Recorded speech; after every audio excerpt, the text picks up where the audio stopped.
36절을 보니까 그들의 재물이 사라지게 되고, 그러함으로 모압은 37절과 같이 자신들의 신을 찾습니다. 그러나 그들이 자신의 머리를 대머리로 만들고 수염을 밀고 손에 칼로 상처를 내면서 그들의 신을 찾고자 하나 그들의 신은 아무런 일도 하지 못하게 될 것입니다. 38절에서는 모압의 상황을 이렇게 표현합니다. 모압의 모든 지붕과 거리 각처에서 슬피 우는 소리가 들리니 내가 모압을 마음에 들지 않은 그릇같이 깨뜨렸음이라. 여호와의 말씀이니라. 모압의 상황이 마치 깨뜨려진 그릇과 같습니다. 이 심판은 이미 속행될 것이고 누구도 되돌릴 수 없습니다. 깨진 그릇은 되돌릴 방법이 없습니다.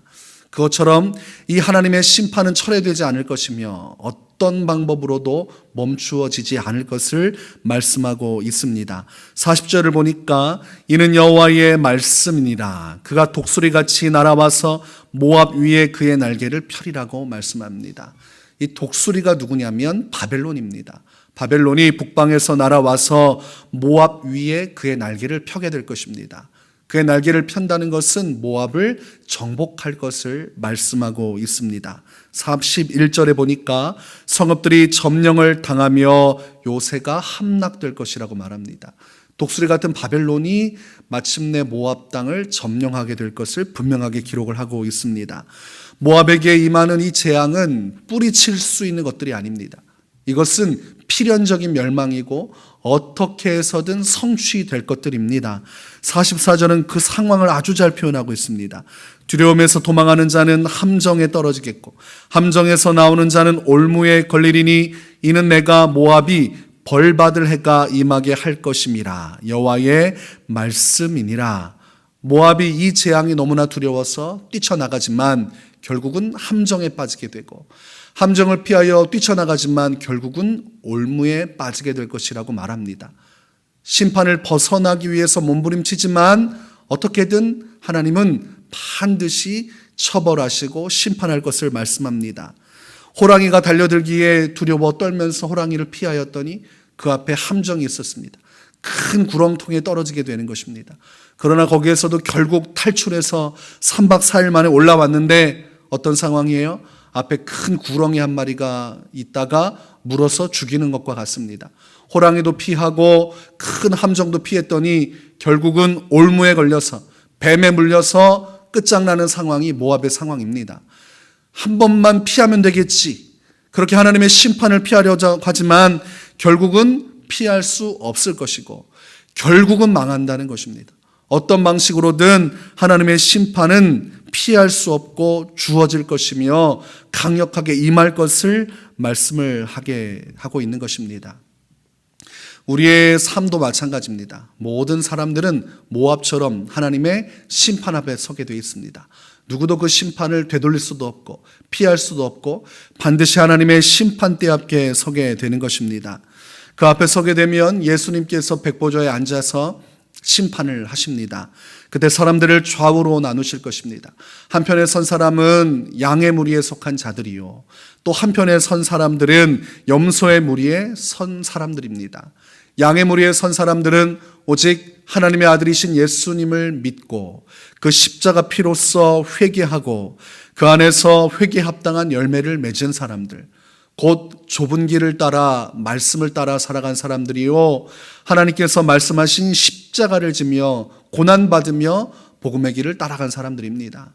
그리고 염소의 길에 들어선 자들은 세상을 사랑한 자들이요, 복음을 떠나간 자들이요, 또한 아예 복음 자체를 받아들이지 않은 믿음의 길에서 벗어난 자들이 염소의 무리에 속한 사람들입니다.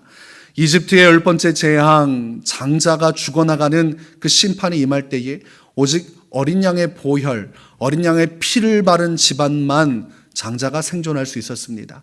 그것처럼 마지막 누구도 피할 수 없는 심판대 앞에서 예수님의 피를 심령에 바른 사람만, 정말로 예수님을 믿어 거듭나고 구원받은 사람만 영원한 양의 무리에 들어 생명으로 나아가게 되는 것입니다. 그렇지 못한 자들은 이 심판을 피하지 못하고 멸망하게 됩니다. 요한계시록 20장 13절과 14절을 보니까 이렇게 기록합니다.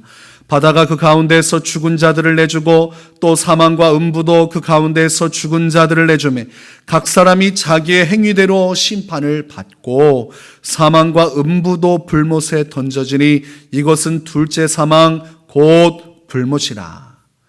양들은 영생을 얻고 그들의 행위대로 상급을 받는다면 염소의 무리에 든 자들은 영벌을 받고 행위대로 영원한 고통을 당하게 될 것입니다. 똑같이 행위대로 판결을 받지만 한쪽은 영생이요 한쪽은 영벌이며 한쪽은 상급이며 한쪽은 영원한 고통을 받게 될 것을 말씀합니다. 그 고통은 지극히 큰 것입니다. 불못에 던져져서 영원히 번민할 것인데 이것은 성경에서 예수님께서 예로 든 부자와 거지 나사로의 사건에서 볼 수 있는 것입니다.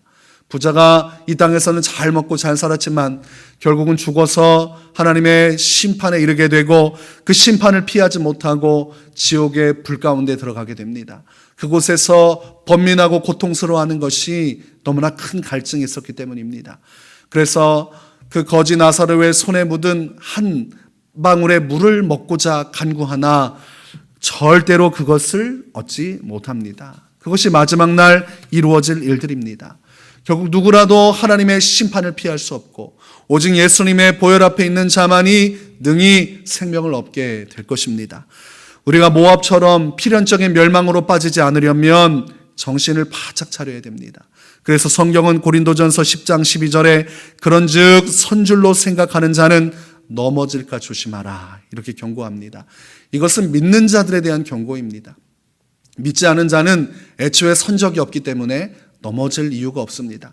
그러나 예수 믿고 구원받은 백성들이 교만하면 이 모압처럼 교만해져 버리면 모압처럼 세상의 욕망에 사로잡혀서 하나님을 버리고 우상을 숭배하게 되면 결국은 모압처럼 몰락을 하게 될 것입니다. 고린도전서 10장을 보면 광야에서 멸망받은 이스라엘 백성들을 조명합니다. 그들은 출애굽하여 애굽으로부터 구원받아 약속된 가나안 땅으로 가게 됩니다. 하나님의 선민으로서 구원받아 하나님 홍해를 가르시는 주님 안에서 그곳에서 영적인 세례를 받고 광야를 지나 영원한 천성을 향해 가나안 땅을 향해 나아가지만 성경은 경고하기를 그들이 음행하다가 2만 3천 명이 죽었고 그들이 주를 시험하다가 뱀에 의하여 죽었고 그들이 주를 원망하다가 멸망당하였다고 경고를 하고 있는 것입니다. 오늘날 우리도 하나님의 백성으로서 영원한 천성 가나안 땅으로 가다가 이렇게 멸망할까 주의하라는 것입니다. 그래서 고린도전서 10장 11절은 말씀합니다.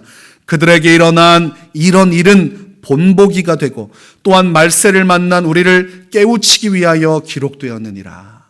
말세지경에 살아가는 성도들을 깨우치기 위하여 그들의 멸망과 심판이 기록되어 있는 것입니다. 오늘 이 모압의 멸망도 결국은 우리에게 경고하시는 것입니다.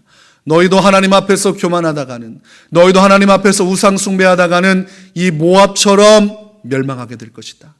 마지막 심판날에 하나님의 영원한 불의 심판을 피하지 못하게 될 것이다.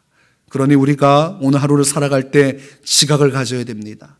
마지막 우리에게 피할 수 없는, 돌이킬 수 없는 심판의 때가 오게 될 것입니다. 오직 그때에 이 땅에서 믿음을 지킨 사람들, 예수님의 십자가 피로 자신을 거룩하게 하고 말씀을 따라 순종하며 주의 뜻을 따라간 사람만이 구원의 길에, 영원한 생명의 길에 들어가게 될 것입니다.